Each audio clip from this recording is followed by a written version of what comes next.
Dalam rangka memperingati Maulid Nabi Muhammad SAW, keluarga Haji Syarifah Zainabun melaksanakan pengajian dan ceramah agama di Masjid Raya Sekip Ujung Palembang. Selain keluarga besar Haji Syarifah Zainabun, kegiatan ini juga dihadiri seluruh warga sekitar Sekip Ujung Palembang.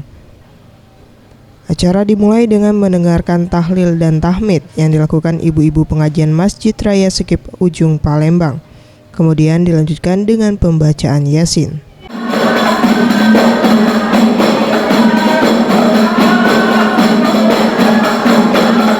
Ari Yusuf Amir, salah satu anak dari Haji Syarifah Zainabun, mengungkapkan kegiatan memperingati Maulid Nabi Muhammad SAW sekaligus mengenang 40 hari almarhumah Haji Syarifah Zainabun.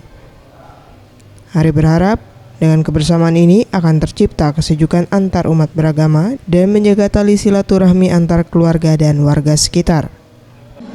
Ya, dalam suasana ini kita mengharapkan adanya kesejukan di antara kita umat beragama, dan semoga bangsa kita juga, masyarakat Masjid Raya mendoakan agar bangsa kita juga sejahtera, bangsa kita juga bisa melalui masalah-masalah yang ada belakangan ini.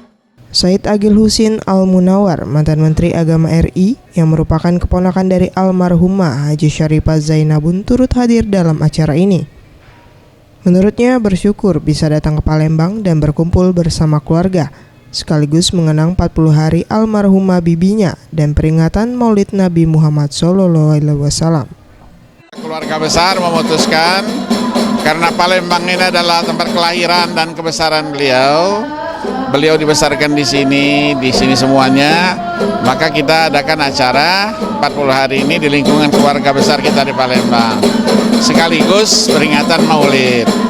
Jadi digabung dua acara, menghimpun seluruh saudara-saudara kita yang datang dari mana-mana. Ya alhamdulillah semuanya datang dan terkumpul semuanya. Para warga Sekip yang hadir dalam acara ini berkesempatan mendengarkan ceramah agama yang disampaikan Said Agil Husin Al-Munawar.